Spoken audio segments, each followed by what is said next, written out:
चलिए अब हम आगे करते हैं कोर्ट्स एंड ऑफिसर, जो इसका बी पार्ट है चैप्टर का, वहाँ पे आते हैं। अभी हमने पढ़ा कि किस तरीके से, अभी हमने पढ़ा कि यहाँ पे बोर्ड ऑफ रेवेन्यू होगा, एक पूरा बोर्ड ऑफ रेवेन्यू के बारे में अपन ने सारे प्रोविजंस पढ़े। अब ये बोर्ड ऑफ रेवेन्यू तो हो गया स्टेट लेवल का, ठीक है।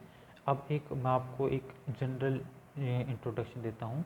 एक ये पॉलिटिकल सिस्टम है जो अपना, हर एक स्टेट डिस्ट्रिक्ट्स में डिवाइडेड होता है, ये हमको पता है, ठीक है। राजस्थान में 33 डिस्ट्रिक्ट्स हैं, हमको पता है 33 डिस्ट्रिक्ट्स। उसी तरीके से डिवीजन्स होते हैं, ठीक है, जिन्हें हिंदी में संभाग कहते हैं, ठीक है। डिवीजन्स होते हैं, ये डिवीजन्स इस उन डिस्ट्रिक्ट्स का ग्रुप होता है। राजस्थान में 7 जो है, टोटल 7 डिवीजन्स हैं, संभाग हैं, ठीक है। कौन कौन से हैं? जयपुर है, भरतपुर है, कोटा है, उदयपुर है, जोधपुर है, अजमेर है और बीकानेर है। 7 संभाग कहते हैं, डिवीजन्स कहते हैं, 7 हैं ये राजस्थान में, ठीक है। ये मैं बता रहा हूँ क्योंकि आगे जब हम पढ़ने वाले हैं तो ये आएंगे। फिर डिस्ट्रिक्ट्स हैं, ठीक है, फिर संभाग हैं और फिर आता है स्टेट, सेंटर आ जाता है, ठीक है, जहाँ पे सब बैठते हैं। ये डिवीज़न करने की ज़रूरत क्यों हुई?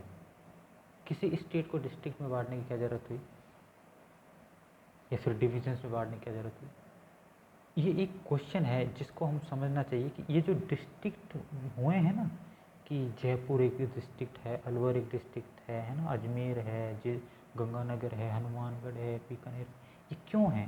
ये डिस्ट्रिक्ट क्यों हैं? एक पूरा स्टेट होता। ये किसी और पर्पज़ के लिए नहीं बनाए गए। ये डिस्ट्रिक्ट सिस्टम हमें ब्रिटिशर्स ने दिया है, और इस डिस्ट्रिक्ट सिस्टम को इसलिए दिया गया है रेवेन्यू कलेक्शन के लिए। इसका एक पर्पज़ है रेवेन्यू कलेक्शन सिर्फ, ठीक है।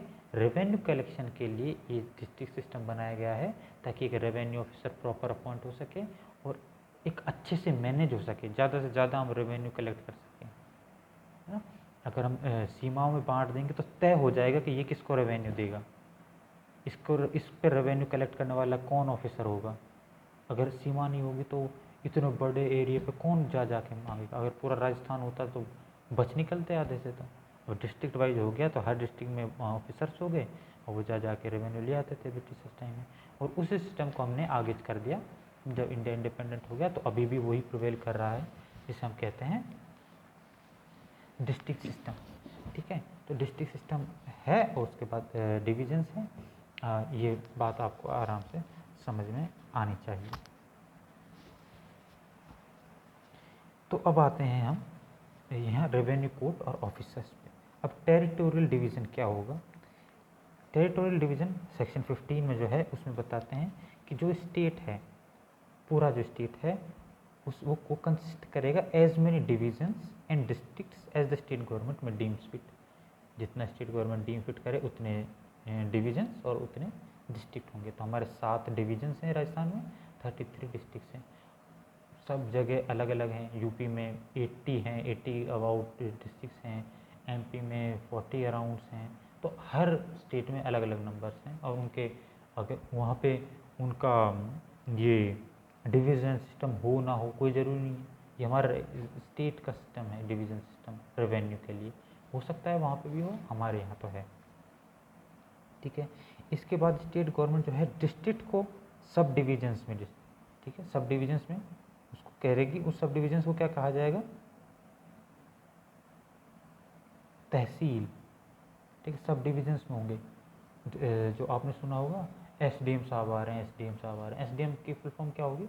सब डिविजनल मजिस्ट्रेट, एसडीएम, ठीक है। जब वो मजिस्ट्रेशन फंक्शन करता है तो एसडीएम होता है, सब डिविजनल मजिस्ट्रेट। जब वो ऑफिशियल फंक्शंस करता है तो होता है एसडीओ, सब डिविजनल ऑफिसर, ठीक है। इस तरीके से ये सारा सिस्टम चलता है। तो किस तरह का हुआ? स्टेट्स को डिविजन्स में बांटा और डिस्ट्रिक्ट्स में बांटा, डिस्ट्रिक्ट्स को फर्दर सब डिविजन्स बांटा, जिसमें तहसील होती है। तहसील आप जानते हो क्या क्या है? जयपुर में बस्सी है, ठीक है, फागी है, और आपका जो यूनिवर्सिटी है वो कौन सी तहसील में, ये आप बताएंगे मुझे। जब भी हम कभी मिलेंगे मैं पहला क्वेश्चन ये पूछूंगा, ठीक है। तो ये तहसील सिस्टम होता है, ठीक है, अलग अलग तहसील, राजस्थान में अलग तहसील है, ठीक है। इसके बाद हम आते हैं तहसीलों को सब तहसील्स में डिवाइड कर सकते हैं, ठीक है। अगर राजस्थान में सिस्टम नहीं है लेकिन कर सकते हैं, अगर कोई चाहे तो तहसील को सब तहसीलों में डिवाइड किया जा सकता है, ठीक है। इसके बाद स्टेट गवर्नमेंट्स उनके सबके लिमिट्स बताएगी। बेशक अब हमारे लिमिटेड हैं, पूरा एक मैप है जिसपे प्रॉपर मार्केशन है, प्रॉपर बाउंड्रीज हैं, ठीक है। डिविजन्स की भी, डिस्ट्रिक्ट्स की भी, सब डिस्ट्रिक्ट कह रहा हूँ, सब डिविजन्स की जो तहसील्स आती हैं तहसील्स की भी, सबका बढ़िया एकदम अच्छे से बाउंड्री सिस्टम किया हुआ है, ठीक है। स्टेट गवर्नमेंट बताती है ये जो सारी ये डिविजन्स और ये क्रिएट होती हैं, ये ऑफिशियल गेजेट में जाती हैं। ऑफिशियल गेजेट में होना ज़रूरी है, तभी इनका किसी चीज़ को ऑफिशियल मार्क देने के लिए उसे ऑफिशियल गेजेट में होना ज़रूरी है, ठीक है।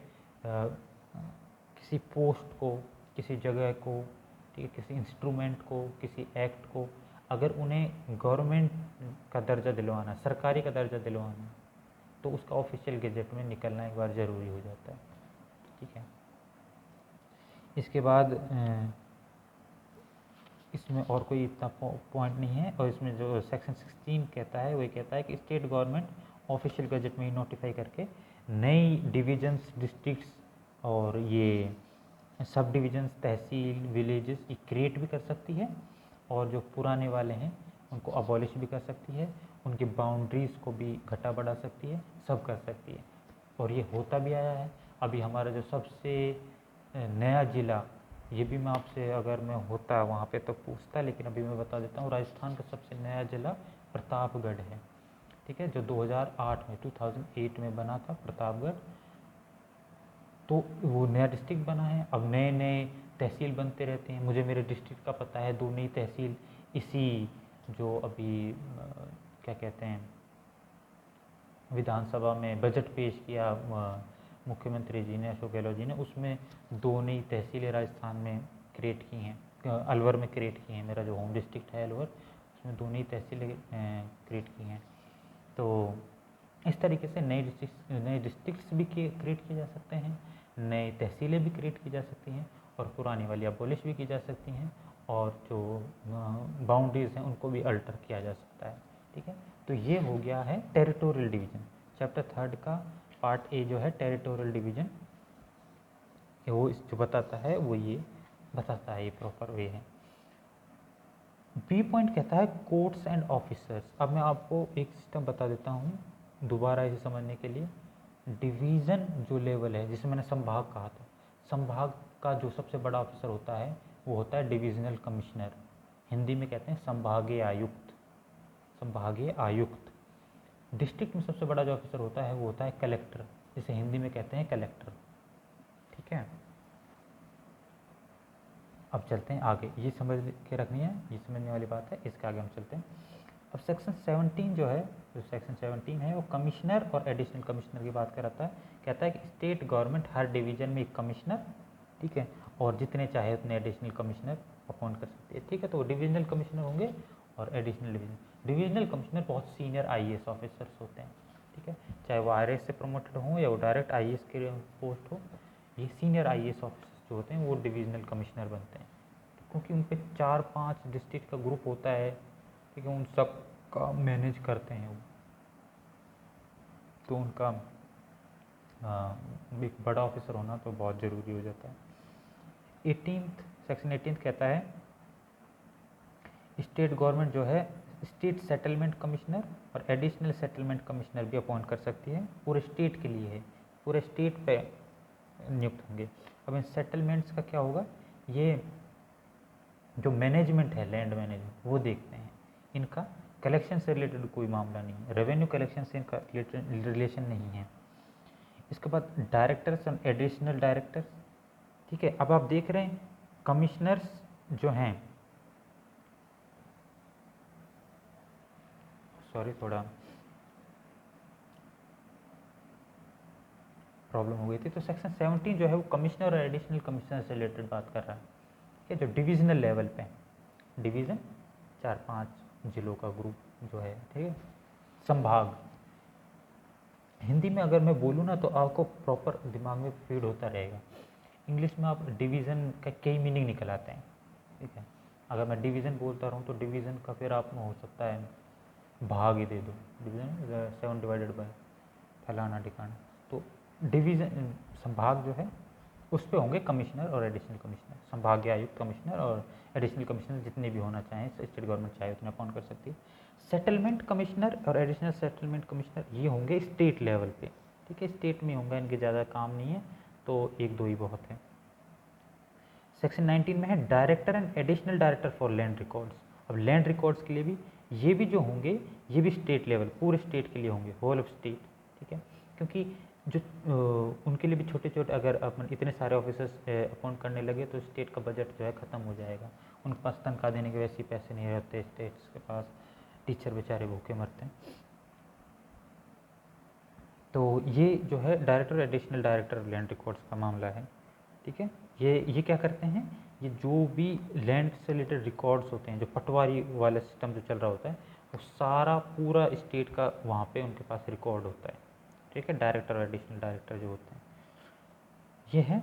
इसके बाद जो आता है इंपॉर्टेंट पॉइंट आता है जो हमारे समझ में भी आएगा, क्योंकि हम इनको देखते हैं, सुनते हैं, देखते नहीं है तो कम से कम सुनते तो हैं ही। और हमारी फैमिली में भी कहीं दूर दराज अगर कोई बन जाता है तो हमारा जीना हराम हो जाता है कि फलाने का लड़का या फलाने की लड़की जो है कलेक्टर बन गई या तहसीलदार बन गई या नायब तहसीलदार बन गई। अगर ऐसा हो जाए तो आपके ऊपर बहुत दबाव आ जाता है कुछ कर गुजरने का। तो section 20 appointment of other officers, state government क्या है अपॉइंट करेगी। हम जानते हैं हर एक डिस्ट्रिक्ट का एक कलेक्टर होता है, ठीक है। वही कलेक्टर लैंड रिकॉर्ड ऑफिसर का भी वर्क करता है, ठीक है। लैंड रिकॉर्ड डायरेक्टर है जो सेंटर में है, और स्टेट जो डिस्ट्रिक्ट में है, डिस्ट्रिक्ट में कलेक्टर है और वो लैंड रिकॉर्ड ऑफिसर के वर्क कर रहा है, ठीक है।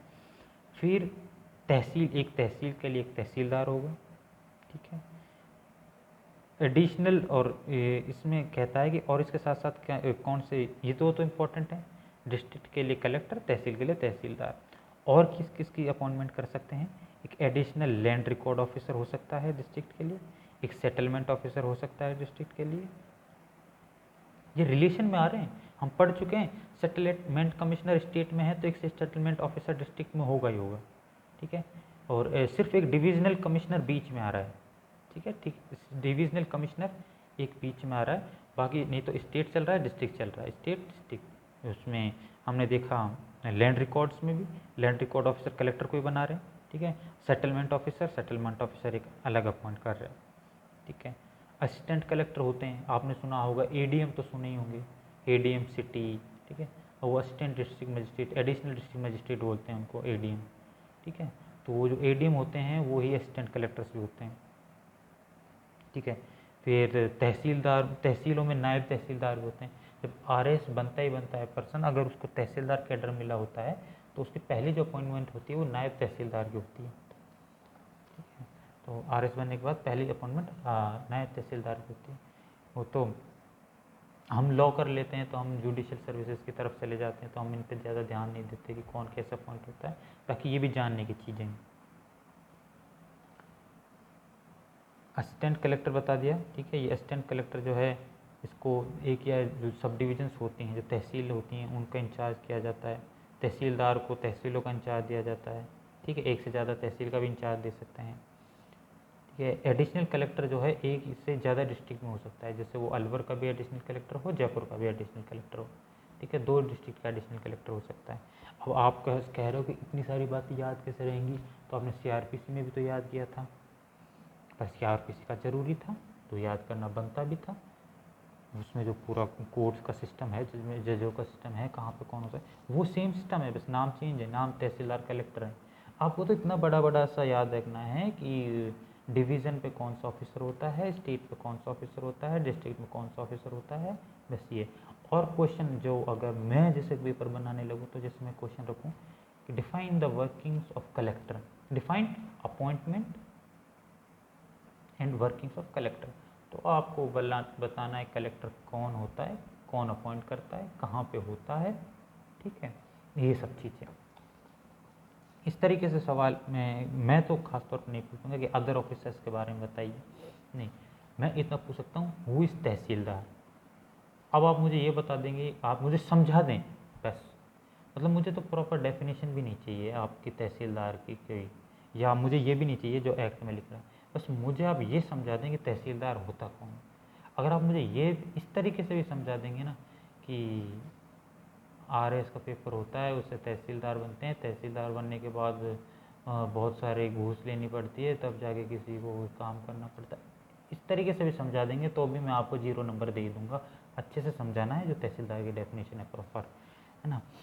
उसके बाद ये हो जाता है appointment of other officers.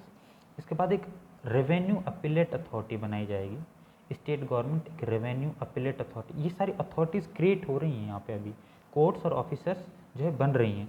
Revenue appellate authority होगी जिसमें 3 से ज़्यादा मेंबर तो होने चाहिए, और जो भी ये जो डिसीजन देंगे ना तहसीलदार, कलेक्टर और ये, इनकी जो अपील है वो यहाँ रेवेन्यू अपीलेट अथॉरिटी में जाएगी, ठीक है। अपील, रिवीजन और रेफरेंस जो है वो यहाँ पे जाएगा, ठीक है। इसके बाद इनकी अपॉइंटमेंट जो है, जो अपन सेक्शन 17 पढ़ा, 18 पढ़ा, 19, 20 और 20A, इनकी जो अपॉइंटमेंट है ये एक्स ऑफिशियो होगी। एक्स ऑफिशियो अपॉइंटमेंट क्या होती है, आपने कॉन्स्टिट्यूशन पढ़ा तब आपने पढ़ा कि जो काउंसिल ऑफ स्टेट है उसके जो चेयरमैन होते हैं वो एक्स ऑफिशियो होते हैं, जो वाइस प्रेसिडेंट हैं वो उसके चेयरमैन होते हैं, ये हमको पता है, ठीक है। राज्यसभा जिसे कहते हैं, कॉन्स्टिट्यूशन में आपने पढ़ा होगा, आपको याद नहीं हो तो मैं आपको याद दिला देता हूँ, वो होते हैं एक्स ऑफिशियो चेयरमैन, ठीक है। आगे के वीडियो में डिस्कस